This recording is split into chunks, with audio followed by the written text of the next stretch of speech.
우리가 신앙생활 하는 그런 모든 이 가정을 말 그대로 믿음의 여정, 신앙의 여정이라고 말하고 있죠. 어디로 가야 할지 모를 때, 특별히 방향을 알 수 없을 때, 아니면 어떤 갈림길에서 이정표는 우리에게 너무나 중요하죠. 이정표를 통해서 방향 감각을 잊어버리지 않을 수 있다는 것. 곳곳에 우리가 그런 이정표들을 잘 볼 수 있다면 길을 가는데 큰 도움이 될 수밖에 없다는 거죠. 우리의 믿음의 길에 있어서도 여러 중요한 그런 이정표들이 많이 있습니다. 우리 지난번에도 살펴봤듯이 그 중에 하나가 하나님은 창조주라고 하시는 그 창조의 그 이정표. 하나님이 모든 만물을 창조하시고 그냥 창조만 하신 게 아니라 그 만물들을 다스리시고 또 보호해 주시고 돌보시는데, 그런데 그 어떤 피조물도 하나님의 소중한 그런 피조물들이죠. 보시기에 좋았더라. 좋았다라는 말은 그냥 단순히 그냥 막 우리가 생각하는 그런 좋았다라가 아니, 흠잡을 데 없이 완벽 해놓고서 좀만 더 잘할 걸, 뭐 이런 조금의 어떤 미련이나 아쉬움이 없는 완전한 좋았더라. 모든 것들이 너무나 하나님 보시기에 좋았던 거예요. 그 좋은 것들을 우리 하나님이 어찌 내버려 두실 수 있겠느냐 하는 거죠. 그 모든 피조 세계 하나님께 속해 있다는 것, 이게 하나님을 향한 찬양의 그런 충분한 이유들이 되는 거죠. 그런데 그 창조의 절정이 다름 아닌 누구예요? 인간이잖아요. 인간들. 하나님의 모든 피조물들을 이렇게 아끼고 돌보신다면, 귀하게 여겨주신다면, 하물며 우리는 얼마나 더 하시겠느냐. 이거 뭐 우리가 말하지 않아도 잘 알 수 있죠. 이거를 알면 믿음의 길에 이게 큰 힘이 되는 거예요. 하나님은 그 어떤 것보다도 우리를 얼마나 더 붙잡아 주시고 돌봐 주시는가. 그러면 이 길에 이게 이정표가 우리의 얼마나 우리를 든든하게 하고 이 길을 가는데 힘을 공급해 주는지, 그 창조의 이정표. 오늘 말씀을 통해서 살펴보려고 하는 이정표가 또 하나가 있어요. 그게 뭐냐? 유배라고 하는 이정표. 유배. 뭐라고요? 유배. 유배가 뭔지 아시죠? 쉽게 말하면 죄인을 저 멀리 지방이라든가 뭐 시골 뭐 이렇게 섬 가운데 이렇게 귀양을 보내는 게 유배라는 거죠. 이 유배, 우리가 신앙 여정에 있어서 이 유배라고 하는 이정표, 이것도 굉장히 중요해요. 유배라고 하는 그 이정표는 뭘 말해주냐? 인류는 에덴 동산에서 추방된 상태다 하는 것을 말해주는 게 이게 유배의 이정표. 위대한 하나님의 그 정원, 지상의 낙원이라고 말했던 그 에덴 동산, 거기에서 우리 인간의 첫 번째 우리 조상 인류 첫 사람들 아담과 하와는 이 에덴 동산에서 하나님의 그 지고한 복을, 축복을 누리면서 살도록 이렇게 지음을 받은 존재죠. 그런데 이 첫사람, 이 아담과 하와가 하나님의 지시, 하나님의 교훈, 하나님의 그 가르침을 거역을 합니다. 거역을 함으로 그 신성한 공간이었던 그 에덴 동산이 말 그대로 더럽혀졌고, 그래서 결국 에덴 동산에서 어떻게 된 거예요? 쫓겨나요. 쉽게 말해 추방당했다는 거예요. 자, 에덴 동산으로부터 추방을 당했다. 이건 뭘 말하냐? 에덴 동산에서 추방당했다고 하는 것은 결국 하나님의 임재로부터 추방을 당했다는 거예요.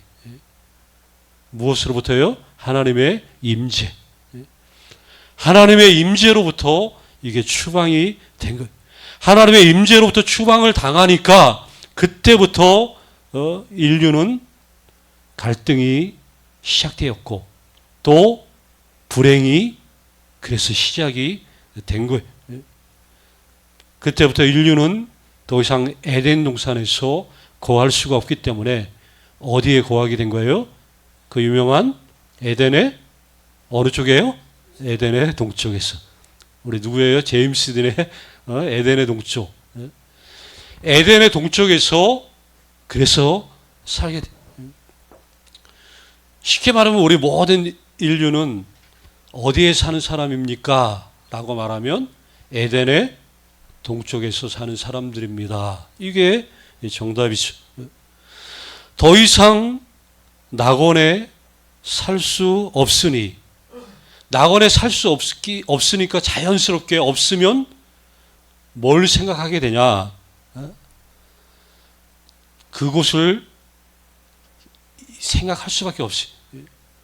우리가 좋았던 어떤 기억들이 있고 아니면 좋았던 어떤 삶이 그 삶이 바뀌어가지고 나락으로 떨어지거나 그렇지 않으면 거기서 뭘 생각하겠어요? 그때를 생각하는 거죠. 그때. 그 좋았던 그때.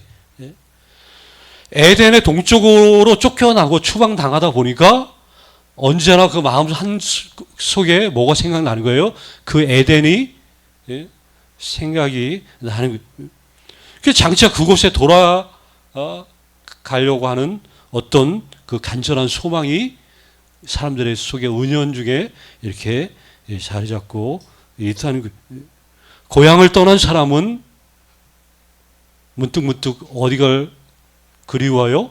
고향이 그린 거예요. 고국을 떠난 사람은 타국에서 항상 이 고국을 그리워할 수밖에 없는 것과 똑같아요. 이 쫓겨난 에덴. 그런데 쫓겨나 보니까 바로 그 땅에 대한 간절한 기다림, 간절한 그리움들, 이런 것들이 생겨나게 됐다. 예전에 아까도 유배라는 말을 썼죠. 옛날에 그 우리 뭐 고려 시대라든가 조선 시대 때 특히 죄인을 이렇게 먼 그 지방으로 이렇게 추방시키는 이 유배가 풀리기 전까지는 그 누구도 집으로 당연히 돌아갈 수가 없죠. 자, 마찬가지로 우리가 살고 있는 이 세상, 우리가 걸어가고 있는, 우리가 지금 통과 중인 이 세상은 마치 뭐와 같다는 거예요? 유배지와 같다는 거예요. 이 땅이 유배지와 같다라고 하는 인식을 가지면 지금 우리가 처한 상황이 어떠한지 이 중요한 통찰을 우리가 얻게 돼요. 이 세상을 유배지로 본다는 것은 다른 말로 말하면 우리가 지금은 고국에 살고 있지 않다라는 것과 똑같은 얘기. 우리 복음서가 옛날 제마하는 이 세상은 뭐예요? 내 집 아니네. 이게 이런 것들이 이런 상황을 너무나 잘 보여주는 거예요. 이 세상은 진정한 의미에서의 우리의 집이 아니라는 것. 그럼 바꾸어 말하면 우리는 가야 할 곳이 있다는 것을 말해주는 것이죠. 우리는 유배지에 사는 사람이다. 성경은 우리를 그렇게 가르쳐주고 있어요.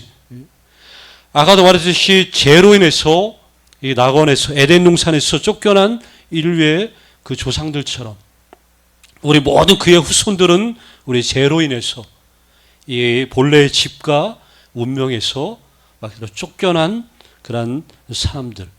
그래서 우리 그리스도인들은 어쩔 때 나그네로, 때론 유배자로 이 세상을 사는 천국 시민이라는, 이게 아이러니하죠. 천국 시민인데 살기는 어디에 사는 거예요? 천국이 아니라 이 땅, 유배지에서 사는 인생이다. 이거를 이 얘기를 해주는 것이죠. 이 세상을 사는 천국의 시민으로 천성을 향해 가는 순례자다. 우리 믿음의 선진들은 이거를 우리들에게 계속해서 가르쳐 왔다는 것이죠. 우리가 하나님의 그 백성들이었던 이스라엘의 그 역사에서 발생한 가장 충격적인 사건 가운데 하나가 뭐냐? 이게 주전 586년에 있었던 바벨론에 의해서 이스라엘이 멸망한 그 역사가 있어요. 이게 이스라엘 백성들의 역사 가운데 가장 충격적인 역사 중 하나인데, 하나님의 도성, 하나님의 그 시온 예루살렘이 이방 나라에 의해서 무참히 밟히고 함락될 거라는 것을 이스라엘 사람들은 이전에도 항상 생각지도 상상하지도 못할 일이 여기에 벌어진 거예요. 주전 586. 이 사건이 왜 이렇게 충격적이냐? 당시 이제 그 예루살렘이 도성 그 벽들이 다 허물어지고 주요 건물들이 전부 다 파괴되고, 그리고 많은 주민들이 어디로 끌려가요? 바벨론으로 끌려가요. 우리가 그걸 가리켜서 바벨론 뭐라 그래요? 유스라고 그러죠. 바벨론으로 끌려가가지고 말 그대로 그 바벨론이 나중에 페르시아 제국에 의해서 바벨론이 무너질 그때가 돼서야 이 포로 유수 기간이 이게 끝날 수 있었다는 거예요. 자, 이게 굉장히 중요합니다. 계속해서 반복해서 말하는 거지만, 거기에서 한 세대 이상 이 지속된 말 그대로 추방단이요, 유배지죠, 유배지. 포로로 끌려간 그 땅에서 그 사람들, 많은 사람들이 살아 생전에 다시는 고국에 돌아가지 못하고 남의 나라 포로로 잡혀간 그 유배지에서 죽어 나갔어요. 반대로 거기에서 새로운 땅에서, 이방 땅에서 태어난 2세대들도 많이 있었죠. 이들은 예루살렘에 대한 이야기를 부모로부터 그냥 말로만 듣고 알게 된 2세대들. 그런데 이스라엘 백성들은 거기에서 가지는 못하지만 자녀들에게 예루살렘에 대한 이야기들을 계속해서 했었고, 밤이면 그발 강가에서, 우리 유명한 시편 137편에 우리가 바벨론 그 강가에서 시온을 기억하며 울었도다. 그 유명한 시편이 그 내용이죠. 여기에서 계속해서 남의 나라에서 유배지에서 살지만, 그러나 계속해서 그래도 자기들의 정체성만은 잃지 않았다는 거예요. 정체성을 잃지 않았다는 말은 언젠가는 돌아갈 것이다. 내 때에 아니면 다음 세대에라도 돌아갈 것이다 라고 하는 그런 생각을, 정체성을 잃어버리지 않으니까 이게 계속해서 남아 있었던 거예요. 이 희망이 있었다는 것이죠. 희망이 있다는 건 굉장히 중요하죠.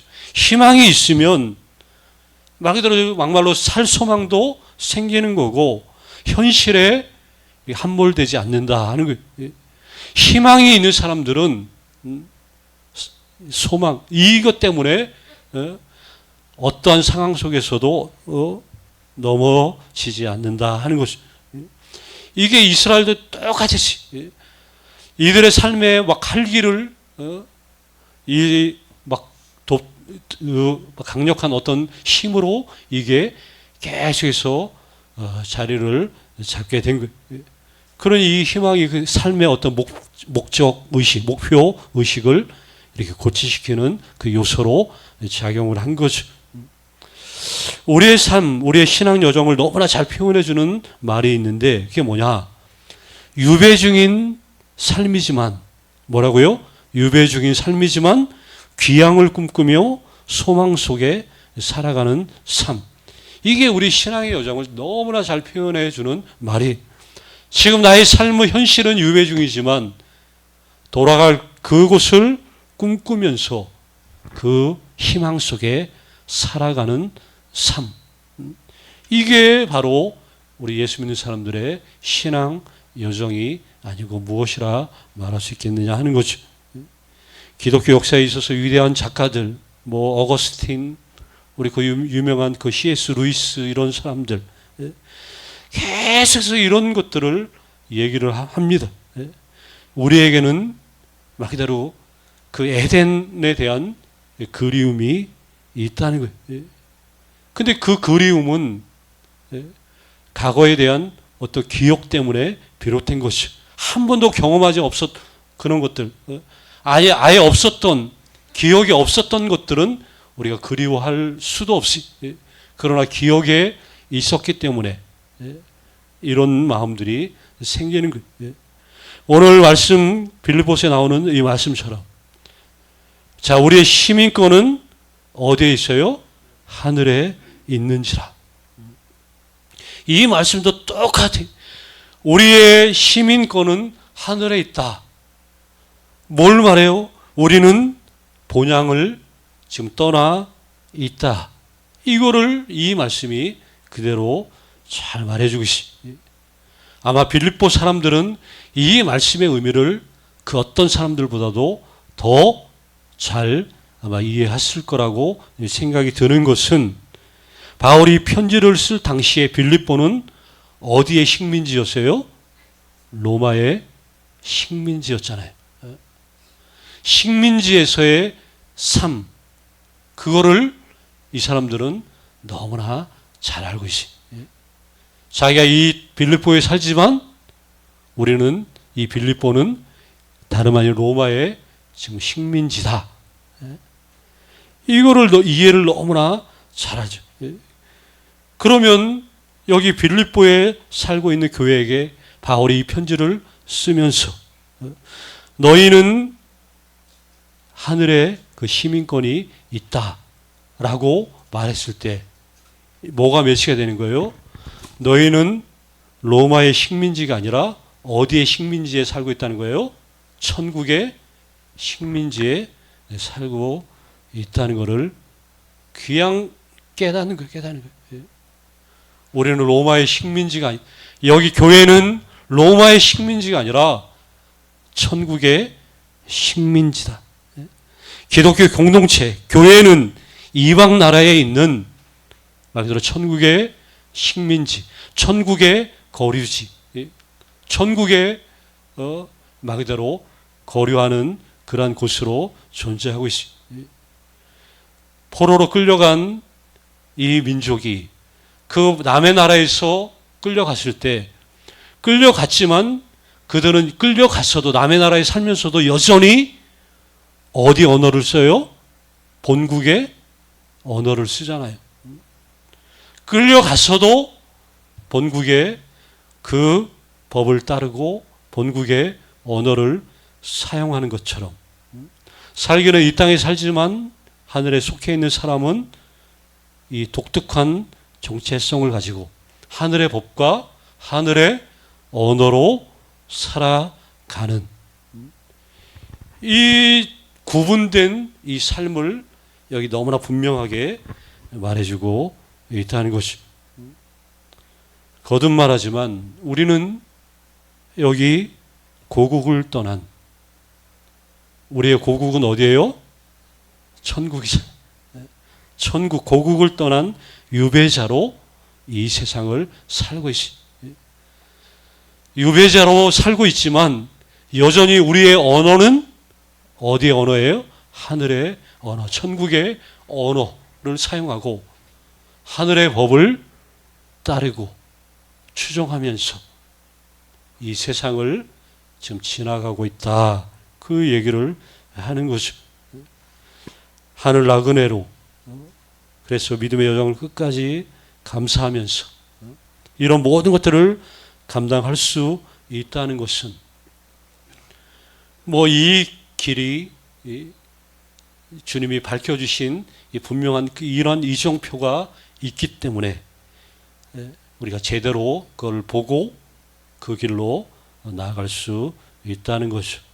당연히 이 길은 멀기도 하고 때로는 험할 수도 당연히 있죠.